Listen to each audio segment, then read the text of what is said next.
آداب ناظرین، آپ دیکھ رہے ہیں پیر پنجال وائس، میں ہوں سرفراز ملک۔ آج ہم موجود ہیں سرحدی ضلع پونچھ کی تحصیل منڈی کے بلاک لون میں۔ ہمارے ساتھ خاص بات چیت کرنے کے لیے مولانا عبدالحمید نعیمی صاحب موجود ہیں۔ لون کی لوگوں کے لیے ایک خوشخبری کا مقام ہے۔ لون کی سرزمین پر جہاں تک ذرائع کے مطابق پتہ چلا ہے کہ عورتوں کے لیے جو ہے، بچوں کے لیے جو ہے مدرسہ کھولا گیا ہے۔ اب جو ہے بچوں کے ساتھ ساتھ بچیاں بھی جو ہے مدرسے سے تعلیم حاصل کر سکتی ہیں۔ حضرت ٹائم دینے کے لیے بہت بہت شکریہ۔ شکریہ۔ السلام علیکم ورحمۃ اللہ وبرکاتہ۔ محترم سرفراز صاحب، ہم آپ کے مشکور ہیں کہ آپ نے اپنا قیمتی وقت نکالا اور ہمارے ساتھ گفت و شنید کے لیے اور ہماری بات کو عوام تک پہنچانے کے لیے آپ نے اپنا قیمتی وقت دیا۔ اس کے لیے ہم بہت بہت مشکور ہیں آپ کے۔ حضرت بتائیے گا کہ ہمارے معاشرے میں جو ہے دینی تعلیم جو بچوں کے لیے بہت اہم تھی، تو اس حوالے سے جو آج لورن میں جو ہے بچوں کے لیے جو مدرسہ کھولا جا رہا ہے، اس حوالے سے عوام کو میسج کیا ہے؟ بسم اللہ الرحمن الرحیم۔ دارالعلوم ضیاء الاسلام لورن جو 1992 میں جس کی سنگ بنیاد پیر طریقت رہبر راہ شریعت حضرت علامہ مولانا مفتی سید عارف حسین شاہ رضوی رحمۃ اللہ علیہ نے رکھی، اور اس ادارے نے رات و دین و سنیت کی خدمت میں اپنی سعی جمیلہ سے بہت سارے کارہائے نمایاں انجام دیے، جس میں آج لورن کے اکثر علماء اہل سنت اس ادارے کے پروردہ ہیں۔ مفتی غلام محمد نعیمی صاحب، مولانا فاروق نعیمی، مولانا ریاض نعیمی صاحب، اور ان کے ساتھ ایک بہت بڑی تعداد ہے جو لورن میں اور لورن سے باہر آج دین کی خدمت کر رہے ہیں اور بہت اچھے اداروں میں اچھی پوزیشن پر آج وہ کام کر رہے ہیں۔ دارالعلوم ضیاء الاسلام نے ہمیشہ کچھ نیا کرنے کی کوشش کی، قوم کے لیے فائدہ مند کام کی ہمیشہ ایک تگ و دو رہی ہے۔ دارالعلوم ضیاء الاسلام بطور انگلش میڈیم اس وقت 5ویں تک جو ہے اس کی رجسٹریشن ہے ہمارے پاس، اور ہمارے بچے یہاں سے انگلش میں 5th تک کرتے ہیں۔ اس کے ساتھ دارالعلوم ضیاء الاسلام میں ثالثہ تک جو ہے وہ دینی تعلیم درس نظامی ہے، حفظ قرآن کریم ہے اور ناظرہ کی تعلیم ہے۔ اسی کے ساتھ اب ہم نے یہاں پر اس سال الحمدللہ ثم الحمدللہ لوگوں کی ضرورت کو محسوس کرتے ہوئے کہ ایک مرد کی تعلیم ایک فرد کی تعلیم ہے اور ایک بچی کی تعلیم ایک پورے معاشرے کی تعلیم ہے، تو پاکیزہ اور صاف ستھرا ماحول اور معاشرہ اسی وقت ہو سکتا ہے کہ جب ہماری بچیاں دین متین کی تعلیم سے آراستہ ہوں اور وہ اپنے گھر کو سیدہ کائنات فاطمہ الزہرا رضی اللہ تعالیٰ عنہا کی سیرت پاک کے مطابق جنت کا گہوارہ بنا دیں۔ اس کے لیے ضروری ہے کہ ہم کسب علم کریں، اور علم سیکھنے میں مردوں اور عورتوں کے لیے کوئی امتیاز نہیں ہے، بلکہ حدیث پاک میں فرمایا طلب العلم فریضۃ علی کل مسلم و مسلمہ، کہ ہر مسلمان مرد اور عورت پر علم سیکھنا فرض ہے۔ اور اس دور میں بچیوں کے لیے علم سیکھنا اس لیے بھی زیادہ ضروری ہے کہ جب وہ دینی تعلیم سے آراستہ ہوں گی تو اپنی نسل نو کو اور آنے والی ہماری پود کو جو ہے وہ دینی گہوارے اور دینی شعور میں ان کو پروان چڑھائیں گی۔ اس کے لیے الجامعۃ العربیہ للبنات الاسلامیہ اس نام سے ہم نے ایک ادارہ شروع کیا ہے، اور الحمدللہ اس وقت تک مدرسے میں 30 بچیوں کی ایڈمیشن ہو چکی ہے، جس میں ہمارا کیونکہ 1 سال کے لیے ہم نے محدود پیمانے پر لگ بھگ 20 بچیوں کے لیے قیام و طعام کا انتظام کیا ہے۔ باقی بچیاں ہماری صبح 8 بجے سے 2 بجے تک تعلیم حاصل کریں گی۔ 3 معلمات ان کے لیے ہیں جو ان کو تعلیم دیں گے، مکمل پردے کا انتظام ہے، اور اس ادارے کی پرنسپل سے لے کر جو ہے ان بچیوں کی دیگر ضروریات پوری کرنے کے لیے، ان تک کھانا پہنچانے کے لیے، تربیت کے لیے سب خواتین ہوں گی۔ وہاں مدرسے کے علماء یا جو ہے انتظامیہ کا کوئی رول نہیں ہوگا۔ مکمل پردے کی پابندی کے ساتھ انشاءاللہ تعالیٰ قرآن و سنت کی تعلیم وہ بچیاں حاصل کریں گی، اور ہمیں امید ہے کہ یہ سنگ میل بھی انشاءاللہ تعالیٰ لورن کے لیے ایک بڑی خوشخبری بھی ہوگا اور رحمت کا باعث بھی ہوگا۔ اس میں عمر کا تو نہیں کچھ کہ کس عمر سے کس عمر تک ایڈمیشن کروا سکتے ہیں؟ اس میں دیکھیں، کم از کم اتنا ہو کہ بچی باشعور ہو۔ جو بچیاں ہمارے ہاں رات پر رہیں گی ان کے لیے تو اتنا ضروری ہے کہ وہ بچیاں اپنا آپ سنبھال سکیں، اپنے کپڑے دھونا، اپنے جو ہے کھانے پینے کا خیال رکھ سکیں اور سامان کی حفاظت کر سکیں۔ تو رہی بات بڑی کی، تو 15 سال سے اندر کی بچیاں، یعنی آپ یوں سمجھ سکتے ہیں کہ 6 سال سے 15 سال کی بچیوں کو ہم ایڈمیشن لے رہے ہیں۔ رہی لوکلٹی کی جو بچیاں ہیں تو ان کے لیے عمر کی کوئی قید نہیں ہے، وہ پہلے سے بھی ہمارے ہاں مکتب میں پڑھتی تھیں، اب باقاعدہ وہ اس بچیوں کے ادارے میں پڑھیں گی، تو 4 سال سے 5 سال سے اب وہ بچیوں کو ڈال سکتے ہیں اور وہ تعلیم حاصل کر سکتی ہیں۔ اس میں کیا کورس ہوگا، کیا دینی تعلیم دی جائے گی بچیوں کے لیے؟ دیکھیے، اولاً تو قرآن کریم اور تجوید کے ساتھ جو ہر مسلمان کے لیے ضروری ہے کہ وہ صحیح مخارج کے ساتھ اور صفات لازمہ کے ساتھ قرآن کریم کی تعلیم حاصل کر سکیں. یہ پہلا ہر مسلمان کی ایک ذمہ داری ہے. اس کے ساتھ یہ کہ قرآن کریم صرف اگر ناظرہ پڑھ لیا جائے اور ہم نزول قرآن کے مقصد کو نہ سمجھیں تو ظاہر سی بات ہے کہ ہم اس سے ثواب تو حاصل کر سکتے ہیں اور کچھ دیر تک ہمارے بچے یا بچیاں ثواب کی نیت سے اسے پڑھ سکتے ہیں، مگر وہ مستقلاً ان کی زندگی میں انقلاب نہیں آ سکتا جب تک کہ ہم انہیں باقاعدہ سیرت پاک کی تعلیم سے، احادیث مبارکہ کی تعلیم سے اور قرآن کریم کے ترجمے سے آشنا نہ کریں. اور اس کے لیے باقاعدہ مدارس میں ایک درس نظامی کا کورس ہے. ہاں، اس میں ہم نے کچھ تخصیص کی ہے، جیسے منطق، فلسفہ اور اس طرح کے وہ بہت سارے علوم جو مدارس میں بچوں کے لیے ہوتے ہیں، ان کو ہم نے شارٹ کر کے بچیوں کے لیے صرف یہ کہ وہ عربی گرامر سیکھیں اور وہ عبارت کا ترجمہ سمجھنے کی لیاقت پیدا ہو، اور اس کے ساتھ مسائل شریعہ کا انہیں کامل عبور حاصل ہو. کیا میسج رہے گا لون کی عوام کو اور ان بچیوں کے والدین کو آنے والے وقت میں؟ وہ جو ہے اس کی ایک تو لاسٹ ڈیٹ کیا ہے اس کی کہ کب تک ایڈمیشن ہو رہی ہیں، اور آنے والے وقت میں ہماری سوسائٹی میں جو ہے ہمارے سماج میں بہت اہم ضرورت تھی اس چیز کی، جو آج جو ہے یہاں مکتب کھولا گیا جو آج پورا ہو رہا ہے، تو کیا میسج رہے گا آپ کا؟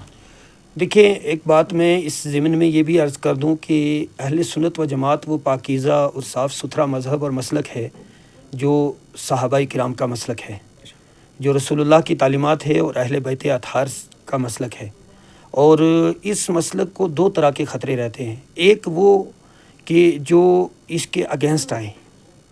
مطلب اس کے معمولات اہل سنت پر معترض ہوں یا اس سے انحراف کریں، یا اس کے خلاف ایسے پروپگنڈے کیے جائیں کہ جس سے لوگ جو ہیں اپنے اصل کو کھو بیٹھے اور اسلاف سے رشتہ کمزور ہو. اور دوسرا جو اس میں ہے وہ ہے جہالت کا زور.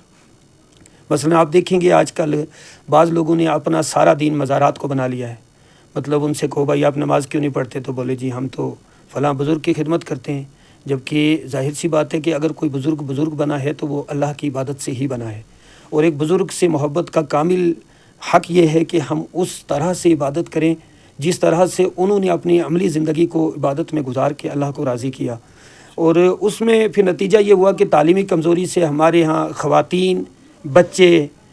یا کچھ لاشعوری میں لوگ بھی مزارات اولیاء کرام کے حاضری کے آداب کو نہ جانتے ہوئے، عورتوں کو تو جانا بھی نہیں چاہیے، مگر جن لوگوں کو جانا چاہیے وہ اس کے آداب اور اس کے آداب کا شعور نہیں رکھتے، تو بعض خلاف شرع امور کی انجام دہی، جس کے نتیجے میں ہوتا یہ ہے کہ خاص کر مزارات پر جو کمیٹیاں بیٹھی ہوتی ہیں ان کی خواہش صرف اس بات کی ہوتی ہے کہ کسی طرح انکم سورس بڑھے. انہیں حرام اور حلال کی پرواہ نہیں ہوتی،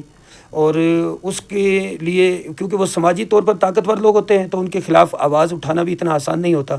حقیقت تو یہ ہے کہ اذا وسد الامر الی غیر اہلہ فانتظر الساعہ، کہ جب نااہل ذمہ داری سنبھال لیں تو پھر قیامت کا انتظار کرنا چاہیے.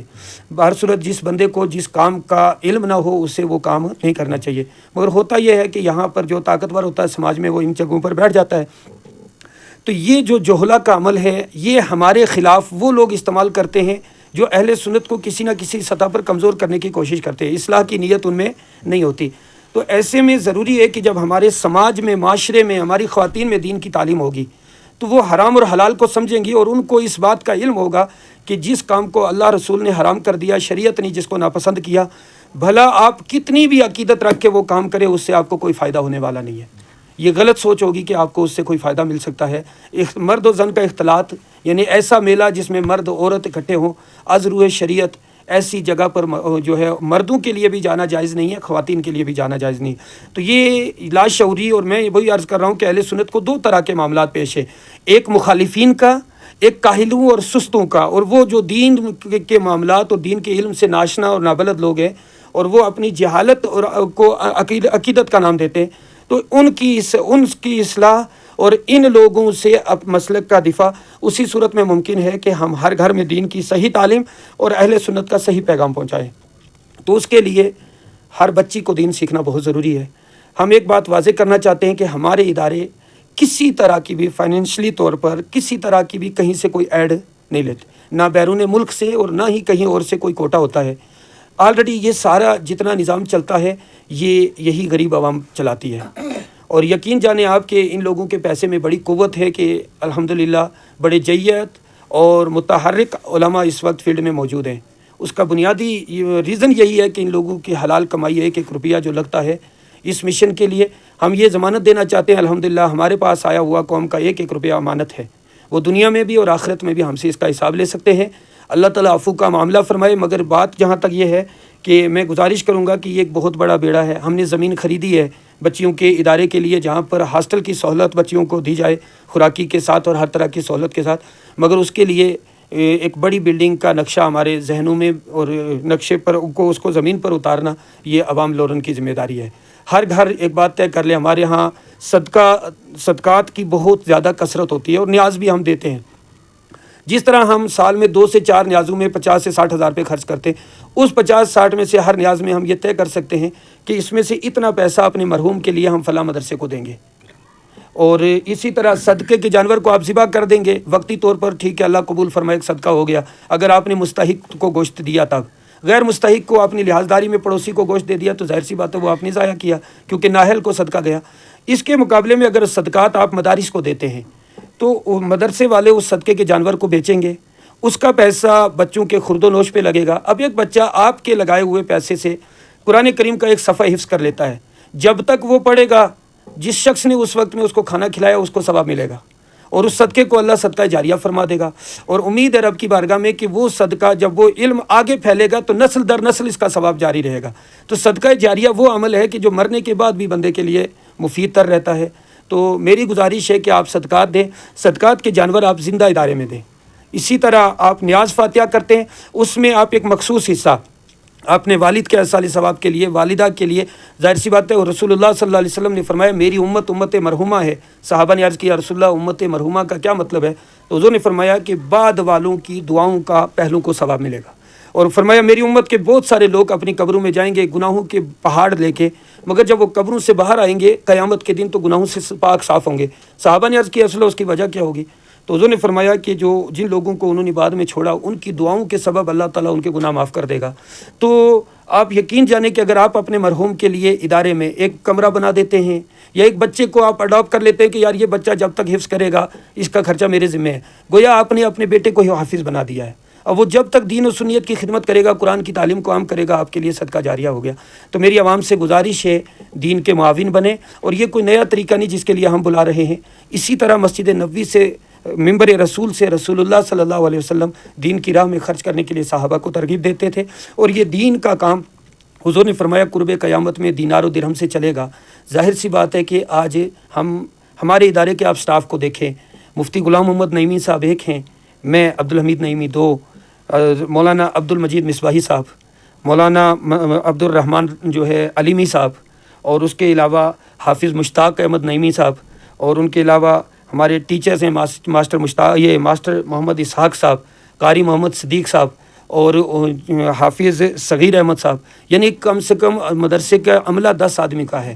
ظاہر سی بات ہے ان لوگوں کی تنخواہیں، اوپر سے اس وقت ادارے میں 80 طلبہ ہیں،